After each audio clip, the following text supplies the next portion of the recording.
5 дена поминаа од објавувањето на аферата писма и најповиканите се обидуваат да остават случајот под тепих, префрлувајќи одговорноста од еден на друг и минимизирајќи го нивното значење. Крајно примитивно е што се коментира формата, а не суштината на писмата. А суштината е следнава. Никогаш досега висок европски функционер му се нема обратено на свој македонски колега со таков тон, како он е употребен во писмото на еврокомесарот за проширување Штефан Филе кон неговиот колега премиерот Груевски. Без вообичаена дипломатска реторика, јасен и директен е еврокомесарот Филе кон Никола Груевски. Ова е уште еден доказ дека на Брисел му е преку глава од тврдоглавоста, неконзистентноста и несериозноста на македонската влада. Од содржината на писмото станува јасно дека премиерот ветувал едно во Брисел, а спроведувал или не спроведувал друго во Скопје. Што е најстрашно, писмото јасно укажува дека Брисел повеќе нема да толерира едно однесување во европско седиште, а друго пред македонските граѓани. Тесниот партиски видокруг на Груевски, во кој не постои простор за државни интереси, се потврдува исто за обиколувањето на собранието. Зошто кога веќе не се сметал за надлежен за прашањата третирани во писмото, истото не го проследил до председателот на собранието Трајко Велјановски, туку до координаторот на својата претеничка група. Бидејќи знаел дека Велјановски со деловникот е обврзан комуникацијата да сподели со сите парламентарци, сите во собранието, во Македонското собрание. За иронијата биде уште поголема, писмо со скоро идентична содржина упатија и видни европарламентарци до своите колеги во Македонското собрание. Во ера на современа комуникација, смешно и трагично е и срамно, Трајко Велјановски се правда дека писмото не му било соодветно доставено.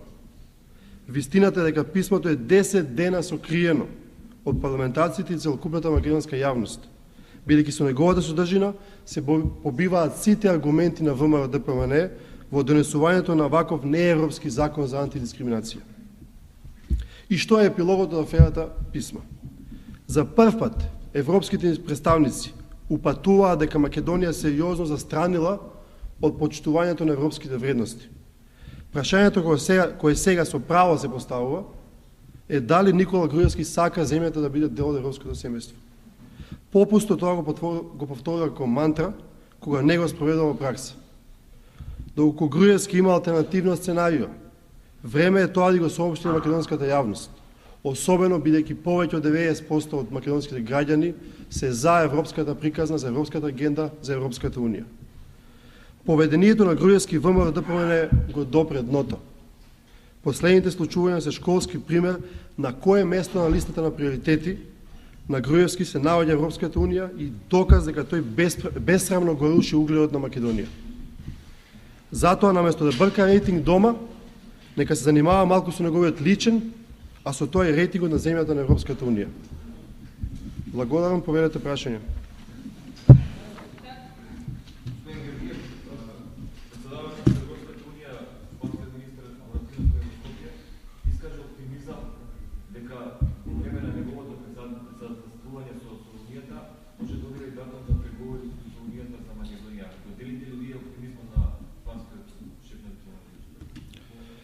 Па доколку изјавата на министерот за надворешни работи на Шпанија Моратинос, во која тој вели дека е убеден дека Македонија ќе добие датум за преговори до јуни, се темелени информации и ветувања дадени од страна на Груевски, мислам дека е добро премиерот Груевски да излезе пред јавноста и да каже на што се темели ваквиот оптимизам.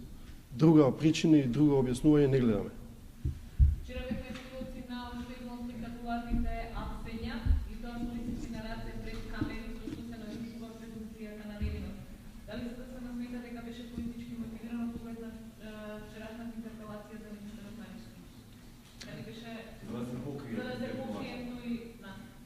Па СДСМ никогаш нема да биде против спроведување на правдата и борбата против корупцијата и криминалот. Тука не треба да имаме никакви дилеми.